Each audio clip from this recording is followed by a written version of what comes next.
안녕하세요. 저는 이번에 차와신이 없다고 말하기 전에라는 책을 소개할 다니엘 리뉴제 공동체의 이주환입니다.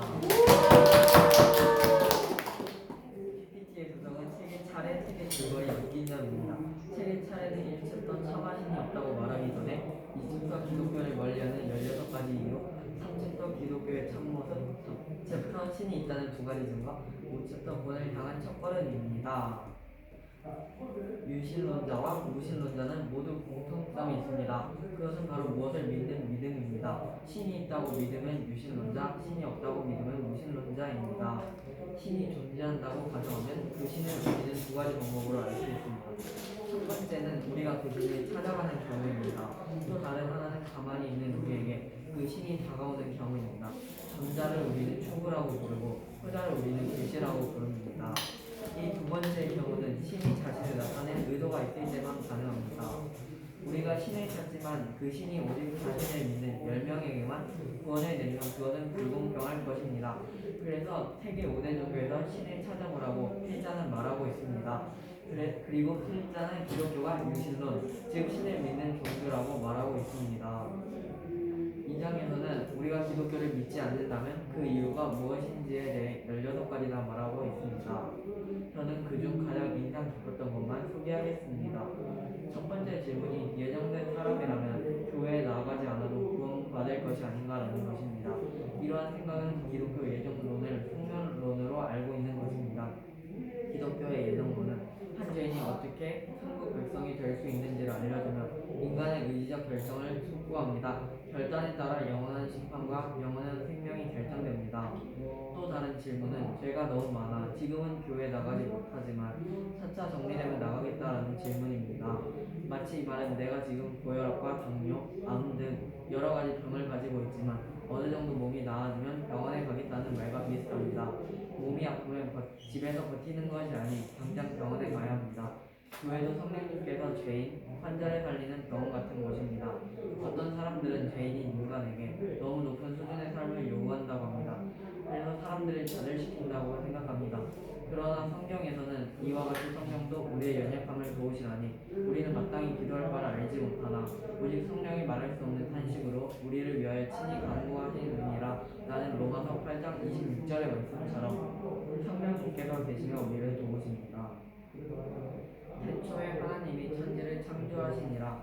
이 말씀은 하나님이 존재한다는 사실을 뒷받침해주고 있습니다. 하나님께서는 온 우주를 지으신 창조주이십니다. 하나님께서 인간을 만드셨기 때문에 인간이 하나님을 벗어나면 반드시 파멸을 초래합니다. 인간은 사랑을 합니다. 그러나 조건적인 경우가 있습니다. 인간의 사랑은 필리아적 사랑, 에로스적 사랑, 즉 우정과 같은 사랑, 아름다움에 대한 사랑을 합니다. 그러나 하나님의 사랑은 아가페적 사랑입니다. 받을 것을 예상하고 주는 것이 아니라 가지고 있는 모든 것을 다 주는 사랑입니다. 그것은 죄를 지은 우리 인간이 소멸되지 않고 영생할 수 있도록 하나님의 모든 것을 희생하시면서 아들까지 아낌없이 다 주셨기 때문입니다. 하나님의 아가페적 사랑은 인간이 형편없는 존재임에도 불구하고 인간을 무척 사랑하십니다. 인간에게도 필레아적 사랑, 에로스적 사랑이 있지만 하나님의 사랑은 그 어느 것과도 비교할 수 없는 완벽하고 완전한 사랑입니다. 하나님께서 인간을 창조한 가장 큰 목적은 사랑 어린 교제를 나누기 위해서입니다. 하나님께서는 인간을 생각하는 존재로 만드시고 자유의지를 부여하였습니다. 동시에 인간은 자신이 한 일에 대해 책임을 져야 했습니다. 생명과 사랑의 근원인 하나님께 대항했던 인간은 스스로 파멸을 자초하게 되었습니다. 창세기 3장에서는 인간이 사탄의 게임에 빠져 하나님께 불순종하게 되는 내용이 나옵니다.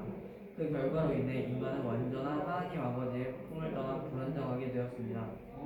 인간의 죄에 대한 문제를 기독교에서는 노력으로는 회복이 불가능하며 가장 좋은 방법은 창조주께 돌아오는 것이라고 말했습니다. 성경의 핵심은 돌아오라, 창조주께 돌아오라, 이것이 구원이고 생명이라고 말하고 있습니다.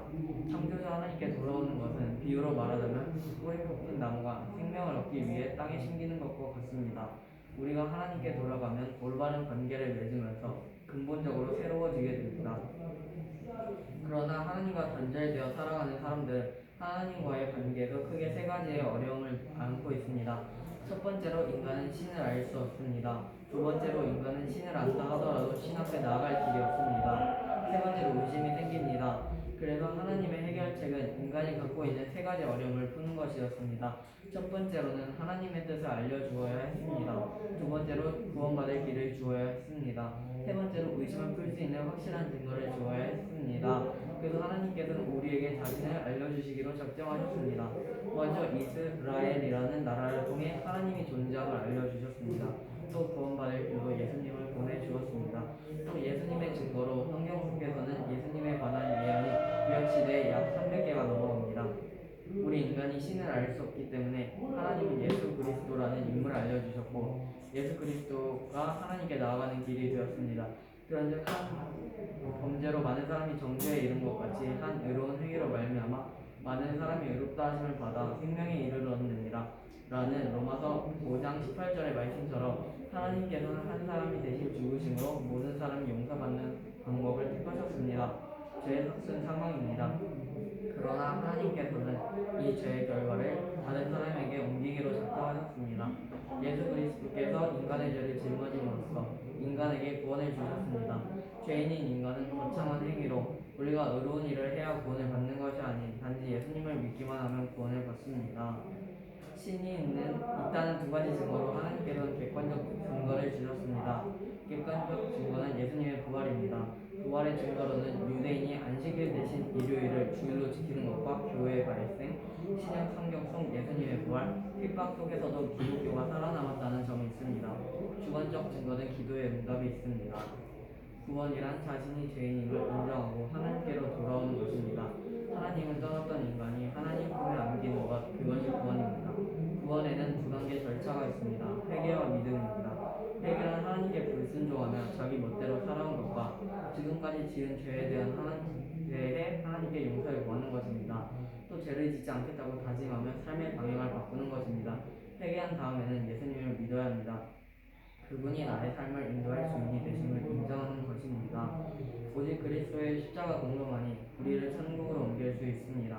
예수님께 가면 만족이 있고 기쁨이 있으면 평안이 있습니다. 우리는 날마다 이 기쁨을 누리며 살아가야 합니다. 느낀 점은 제목처럼 책을 읽으면서 신의 존재에 관해서 많이 다루고 있는데 그래서 더욱더 하나님에 대해 알게 되었던 것 같습니다. 다른 사람이 왜 신을 믿지 않는지도 알게 되어서 전도할 때 도움이 될 것 같습니다. 이상 발표를 마치겠습니다. 감사합니다.